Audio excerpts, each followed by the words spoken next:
Yu-Gi-Oh has been around for most of my entire life, and I fell in love with it as a child. But let's be real, some of the names of the Yu-Gi-Oh cards are pretty whack, and I wanted to go over some of my favorites with you guys. So even from the start, you can kind of tell that the people who were localizing the names to English were kind of just looking at the cards and they're like, that right there, that's a baby vampire. Easy, giant germ.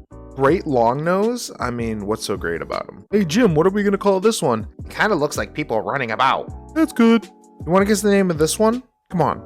Weevil, one of the first bad guys that Yugi ever goes up against. He throws the pieces of Yugioh off the boat. It's a really powerful scene. What do you think one of his key cards that he uses in the game? Maybe Battle Mantis, Killer Grasshopper. How about Basic Insect? And while we're on the topic of Weevil, you want to guess this card? Yeah, that's Big Insect. So creative on the names here. A classic, Baby Dragon. Everyone knows Baby Dragon. They'd say the same thing about Blue Eyes White Dragon, or in this case, Dragon Blanco de Ojos Azul.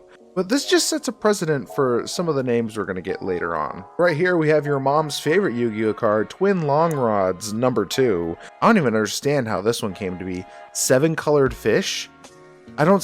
1, 2, 3, 4, 5, 6? That's 6 colors. That doesn't even make sense. Konami, what are you doing? This fish only has 6 colors. Oh yeah, that's Kickman. Dark gray? He's more of a dark blue if you ask me. This is a classic that most of you probably had. Sandwich. You know, don't take a bite out of him. Oh yes, of course, Birdface. But not as good as Swift Birdman Joe, which honestly is one of my favorite ones. It's D time! So some cards have the D initial, like D Warrior Lady here, and it makes for some funny names. Of course, most of us are probably familiar with Lord of D, but since the beginning of Yu-Gi-Oh, they've added a few more. Like now we have King of D, Detector of D, yes, Little D, everyone's punching bag, to forever be the 6th piece of Exodia. I feel for the guy. We also have D-Boys, or Da Boys. Of course, Dr. Frankenderp barely makes it on this list, but I mean, come on. Are you going to say his name's Frankenderp? There's another section of cards that have the Go Go Go Gaga Ga. So like here we have Gaga Ga Magician, or more known by the players, Gaga Ga Cowboy. And then we also have stuff like Go Go Go Golem.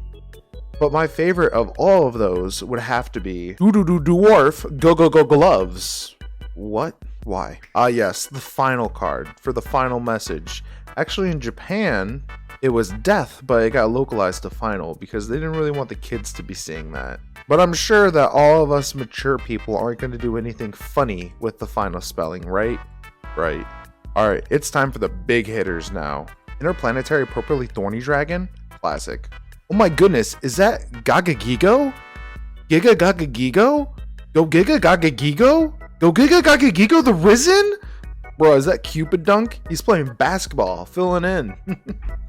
Yeah, and that's just some of the Yu-Gi-Oh cards that I thought would be fun to talk about. See ya.